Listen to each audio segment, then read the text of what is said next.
నమస్తే, welcome to మా ఊరి కథలు. ఒకప్పుడు ఘనమైన చరిత్ర కలిగి సిరి సంపదలతో తులతూగి అద్భుతమైన శిల్పకళా వైభవంతో విరాజిల్లి కాలగర్భంలో కలిసిన ప్రాంతాలు ఎన్నో. చరిత్ర పుటల్లో సైతం ఎక్కకుండా నిరాదరణకు నిర్లక్ష్యానికి గురైన కోటలు, ఆలయాలు మరెన్నో. ఒకప్పుడు మహానగరాలుగా ఉండి ప్రస్తుతం కుగ్రామాలుగా మారి దయనీయమైన స్థితికి చేరిపోయిన రాజ్యాలు ఇంకెన్నో. ఆ కోవకు చెందిందే ఆదిలాబాద్ జిల్లాలోని వైడూర్యాపురం. ఎన్నో చారిత్రక ఆనవాళ్లకు కేంద్రంగా ఉన్న వైడూర్యాపురం చరిత్రపైన హెచ్ఎంటీవీ స్పెషల్ స్టోరీ మా ఊరి కథలో.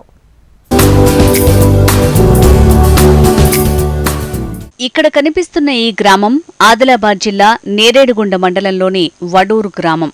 ఒకప్పుడు పెద్ద పెద్ద రాజ్యాలకు వర్తక వాణిజ్య కేంద్రంగా, ధన భాండాగారంగా విరాజిల్లిన వైడూర్యపురమే ఈ వడూరు గ్రామం. ప్రస్తుతం ఈ గ్రామంలో 500 కుటుంబాలు నివసిస్తున్నాయి. సహ్యాద్రి పర్వతాల్లో నెలవై చుట్టూ ఎత్తైన కొండలు కలిగి పచ్చని ప్రకృతి నడుమ ఉంటుంది ఈ గ్రామం. సారవంతమైన భూములతో వ్యవసాయమే ప్రధాన వృత్తిగా కలిగిన ఈ గ్రామం వెనుక ఒక మహనీయమైన చరిత్ర దాగి ఉంది. ఇక్కడ పూర్తిగా కూలిపోయి అంతంత మాత్రంగా దయనీయంగా మిగిలిపోయిన గోడలు కలిగిన ఈ కోట వైడూర్యపురం కోట. శాతవాహనుల నుంచి వెంకటరాయుడి కాలం వరకు వర్తక వాణిజ్య కేంద్రంగా కొనసాగిన అపూర్వ చరిత్ర గల ప్రాంతమిది. 1000 గడపలు గల మహానగరమది. నిర్మల్ లాంటి పట్టణాలకు జీవం పోసిన ధన భాండాగారమది. అత్యుత్తమమైన కళాకారులు తమ శిల్పకళలతో అబ్బురపరిచిన నేల అది. వజ్ర వైడూర్యాలను వారసంతలో రాసులుగా పోసి అమ్మిన ఘన చరిత్ర గల రాజ్యమది. చుట్టూ సహజమైన శత్రు దుర్భేద్యమైన కొండలతో సహజ రక్షణ కలిగిన ధన భాండాగారంగా విరాజిల్లిన వైడూర్యపురమది.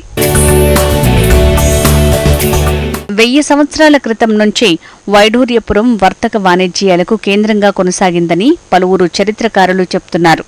సహజమైన కొండలు ఉండటంతో దాడుల నుంచి తమ సిరి సంపదలను కాపాడుకోవటానికి పాలకులు ఈ ప్రాంతాన్ని ఎంచుకోవటానికి ఓ కారణం.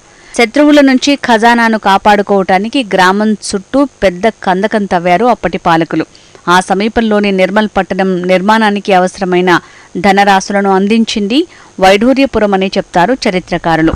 కందకం ఇప్పుడు కూడా గ్రామం చుట్టూ కనిపిస్తుంది. వజ్ర వైడూర్యాలను సైతం రాసులుగా పోసి సంతలలో విక్రయించేవారని, అందుకే ఈ ప్రాంతాన్ని వైడూర్యపురం అని పిలిచేవారని పలువురు చరిత్రకారులు చెప్తున్నారు.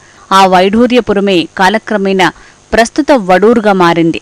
ప్రధానంగా ఇక్కడి ఖజానాను కేంద్రంగా చేసుకుని నిర్మల వెంకటరాయుడు అప్పటి నిర్మల, బొందుడి రాజ్యాలను పరిపాలించాడని చరిత్ర చెప్తోంది. వడూరు ఇంతకు ముందు వడూర్యపురం అనేది వజ్రాలు, పురాతన కాలంలో వజ్రాలు, వైడూర్యాలు కుప్పలు కుప్పలు వేసి అమ్మేదట. అందుకే వడూర్యపురం అని వచ్చింది. అదే పేరును వడూర్యపురంగా మార్చాలని అనుకున్నాం. దానికి 1000 గడప ఉండేది. అప్పుడు కోమటోళ్ళు ఒక గడప లేకుంటే ఒక గడప తక్కువ ఉండే 1000కి. అందుకని వెంకటేశ్వర గుడి కట్టించిండ్రు. ఇక్కడ విలేజ్ కమిటీకి చేసి కొన్ని డబ్బులు చందాలు చేసి మేము గుడి కట్టిస్తున్నాము.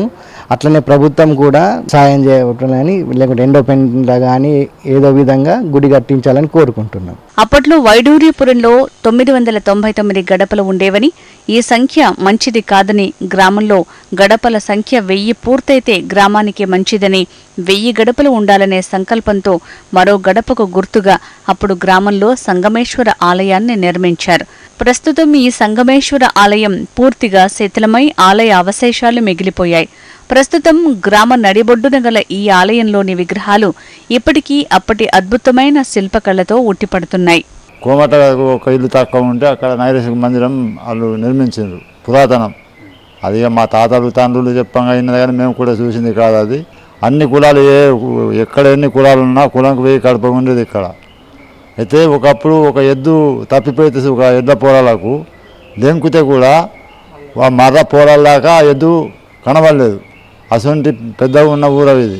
అన్ని కులాలు వ్యవస్థ ఎందు ఉన్నాయో మన దేశంలో అన్ని కులాలు ఉండేదని చెప్తుంది. ఇది మేము ఇన్నమాట వాస్తవం. కోట చిన్న ఉన్నప్పుడు మంచిగా ఉండే, అంత ఇప్పుడు వర్షం కూలిపోతున్నది. కానీ ఆ కాలంలో వెనకబడిపోయింది. ఇప్పుడు దేవుడి దయతోని అన్ని డెవలప్ అవుతున్నాయి. అందరూ సహకారంతో మంచి పని చేసుకుంటున్నారు. ఓల పనాలు చేసుకొని ఐకమత్యంతో ఊళ్ళో అందరం కలిసిమెలిసి ఉంటున్నాం. సంగమేశ్వర ఆలయమే కాకుండా గ్రామంలో అప్పుడు నిర్మించిన పురాతన వెంకటేశ్వర ఆలయం సైతం ఉంది. ఈ 2 ఆలయాలు సైతం పూర్తిగా శిథిలావస్థలో ఉన్నాయి. అంతేకాకుండా పురాతన కోట పూర్తిగా కూలిపోయి ప్రవేశ ద్వారం మాత్రమే మిగిలింది. కోట పరిసర ప్రాంతాలు సైతం గుప్త నిధుల వేటగాళ్ల ధాటికి నామరూపాలు లేకుండా పోయింది.